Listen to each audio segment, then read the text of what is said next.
Chapter 50. Moroni fortifies the lands of the Nephites. They build many new cities. Wars and destructions befell the Nephites in the days of their wickedness and abominations.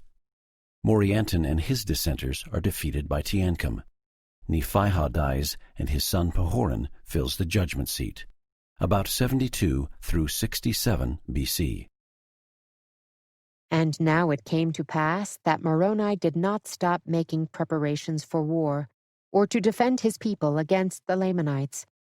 For he caused that his armies should commence in the commencement of the 20th year of the reign of the judges, that they should commence in digging up heaps of earth round about all the cities, throughout all the land which was possessed by the Nephites.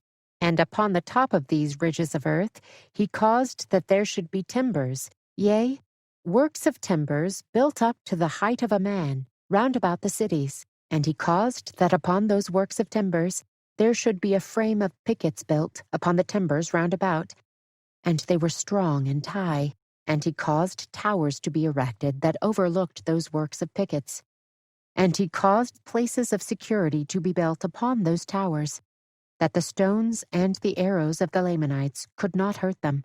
And they were prepared that they could cast stones from the top thereof, according to their pleasure and their strength, and slay him who should attempt to approach near the walls of the city. Thus Moroni did prepare strongholds against the coming of their enemies, round about every city, in all the land.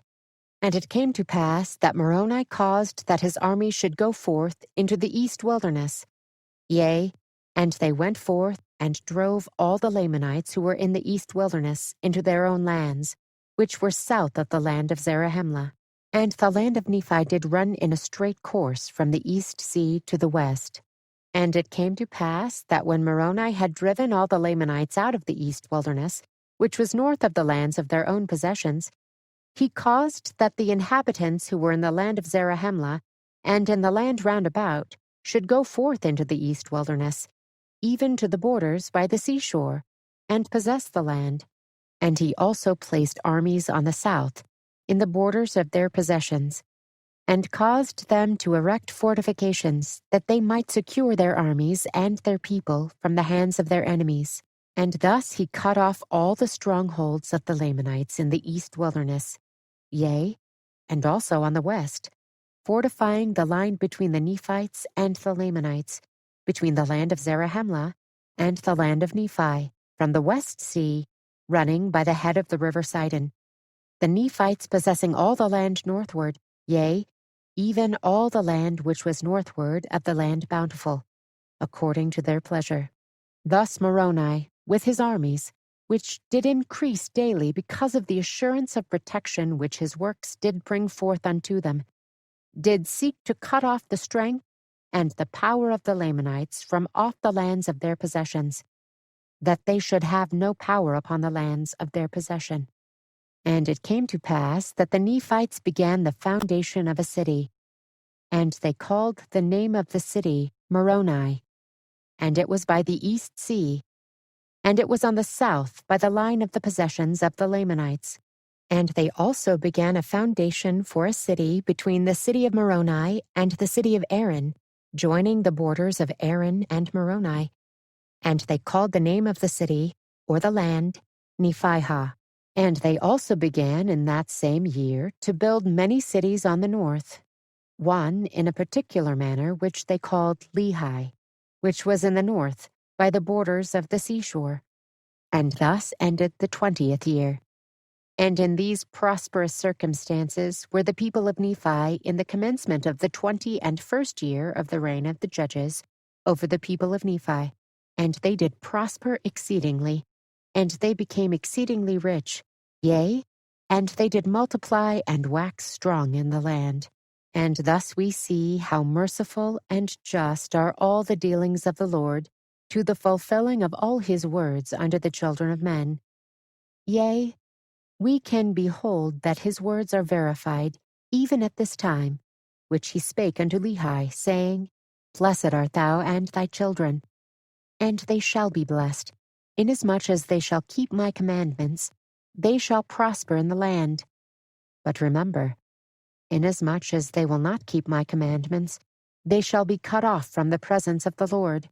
And we see that these promises have been verified to the people of Nephi. For it has been their quarrelings and their contentions, yea, their murderings and their plunderings, their idolatry, their whoredoms, and their abominations, which were among themselves, which brought upon them their wars and their destructions. And those who were faithful in keeping the commandments of the Lord were delivered at all times, whilst thousands of their wicked brethren have been consigned to bondage, or to perish by the sword, or to dwindle in unbelief, and mingle with the Lamanites. But behold, there never was a happier time among the people of Nephi since the days of Nephi than in the days of Moroni, yea, even at this time, in the 21st year of the reign of the judges. And it came to pass that the 22nd year of the reign of the judges also ended in peace, yea, and also the 23rd year. And it came to pass that in the commencement of the 24th year of the reign of the judges, there would also have been peace among the people of Nephi, had it not been for a contention which took place among them concerning the land of Lehi and the land of Morianton, which joined upon the borders of Lehi, both of which were on the borders by the seashore. For behold, the people who possessed the land of Morianton did claim a part of the land of Lehi. Therefore, there began to be a warm contention between them, insomuch that the people of Morianton took up arms against their brethren, and they were determined by the sword to slay them. But behold, the people who possessed the land of Lehi fled to the camp of Moroni, and appealed unto him for assistance. For behold, they were not in the wrong.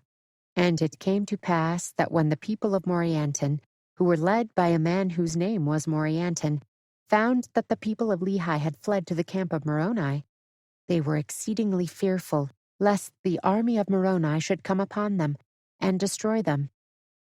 Therefore Morianton put it into their hearts that they should flee to the land which was northward, which was covered with large bodies of water, and take possession of the land which was northward. And behold, they would have carried this plan into effect, which would have been a cause to have been lamented. But behold, Morianton being a man of much passion, therefore he was angry with one of his maidservants, and he fell upon her and beat her much. And it came to pass that she fled, and came over to the camp of Moroni, and told Moroni all things concerning the matter, and also concerning their intentions to flee into the land northward. Now behold, the people who were in the land bountiful, or rather Moroni, feared that they would hearken to the words of Morianton, and unite with his people, and thus he would obtain possession of those parts of the land, which would lay a foundation for serious consequences among the people of Nephi, yea, which consequences would lead to the overthrow of their liberty. Therefore Moroni sent an army with their camp to head the people of Morianton, to stop their flight into the land northward. And it came to pass that they did not head them until they had come to the borders of the land desolation. And there they did head them, by the narrow pass which led by the sea into the land northward, yea, by the sea, on the west and on the east.